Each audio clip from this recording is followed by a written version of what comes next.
Do you believe that you have the right to detain or deport a legal permanent resident for expressing their political opinion? I don't make decisions on legal status here in the United States. The Department of State does that. And I would say that as they've gone through an evaluation of who gets a visa, who gets legal status, green cards, they've been evaluating and discussing how that applies. Well, I acknowledge that you don't. I acknowledge you don't make. Right. But if someone is a legal permanent resident of the United States, I'm not talking about an H-1B or a student visa holder. I'm talking about a legal permanent resident. If you are a legal permanent resident, do you have the right to detain or deport that person simply for expressing their political opinion? The Department of State makes those decisions. No, and the they Department don't. of Homeland Security. You make that decision about who you have the right to detain or deport. So you are involved in that? Do you believe the United States, do you believe the law allows? Hello, patriots. Today, we're exposing threats to America's core freedoms and how to fight back against overreach, corruption, and hypocrisy. This is about truth, justice, and defending the Constitution from those trying to undermine it. Before we dive in, make sure to smash that like button, subscribe to Conservative Mandate, and hit the notification bell so you never miss the real stories the mainstream media won't cover. Leave a comment below to share your thoughts. And stick around until the end for the key takeaways that every proud American needs to hear. Now, let's get into it. In a recent explosive clash, Senator Chris Murphy and Secretary Kristi Noem went head-to-head over issues that threaten the very foundation of our republic. Senator Murphy, like so many left-wing politicians, tried to twist the narrative, accusing the Trump administration of violating constitutional rights. But patriots, let's be clear, this wasn't about truth or justice for him. It was about scoring political points and attacking America First policies. Murphy kicked things off by claiming that more AI experts are leaving the country than coming in, blaming on uncertainty over visa policies. But here's the real question. Why is the left so obsessed with prioritizing foreign workers over hardworking Americans? Let's get America's best and brightest working for this country first. Then, Thank you. Thank you, Vice Chair Murphy. Thank you very much. Madam Secretary, AI is an enormous growing industry critical to the future economic health of the country. We have had the benefit over the years of the top talent in AI, researchers, students coming to the United States to help us grow that industry.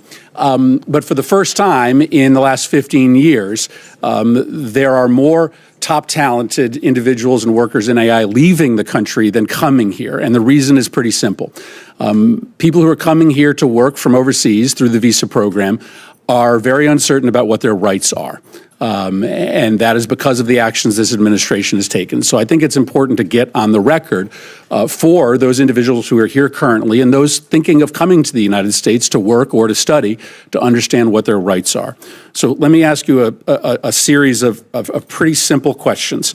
Probably the key of right amongst the 5 freedoms is the right to free speech, the right to express your own personal opinion about politics, culture, the economy. Do you believe that you have the right to detain or deport a U.S. citizen for simply expressing their political opinion, a U.S. citizen? No. No.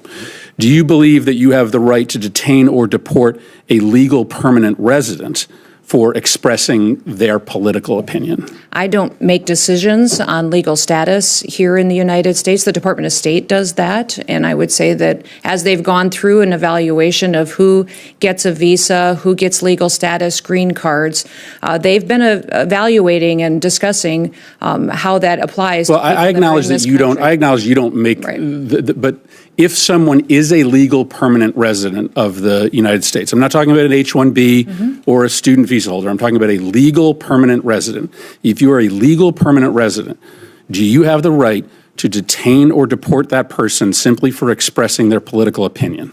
The Department of State makes those decisions. No, and the they Department don't. of Homeland Security. You make that decision about who you have the right to detain or deport.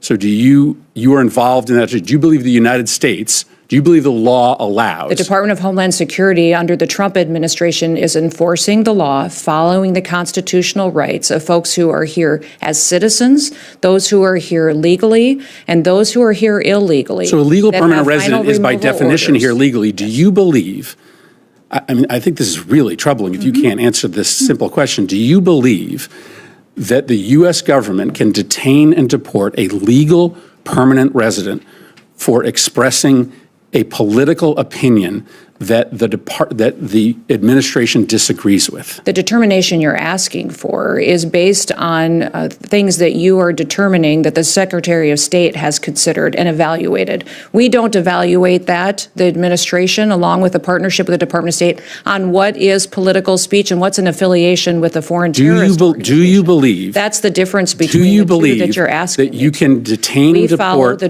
legal permanent resident for expressing a political opinion? We have not detained we have not deported anybody who's a legal permanent resident or a citizen of the United States. Then say you don't have the ability to do that. We have clarify that for the true. Millions of. That is exactly what I'm doing, is that we have followed exactly what the law is, and that we have not detained or deported anybody who's a citizen or has legal status in this country. We are focused on the worst of the worst dangerous criminals. You do not believe you have to get them out of the country. You do not believe you have the ability to do that. We have not done that at all, and the Trump administration has no plans well, just to because do you haven't that. done it doesn't mean that you won't do it in the future. We are following do you believe you have the ability to do that or not? That we are doing. I think you were going to. The exact appropriate thing in partnership with the Department of State and in partnership with the Trump administration. Have you read I assume you have read the Supreme Court decision in the case of Kilmar Abrego Garcia? Yes. That court decision requires the administration to facilitate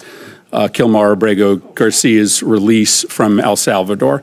Can you describe the steps that you have taken to facilitate this release? And specifically, can you answer as to whether you have reached out to your counterpart in El Salvador to facilitate Mr. Abrego Garcia's release? Abrego Garcia is a citizen of El Salvador and should never have been in this country and will not be coming back to this country. There is no scenario where Abrego Garcia will be in the United States again. If he were to come back, we would immediately deport him again because he is a terrorist, he's a human smuggler, and he is a wife beater.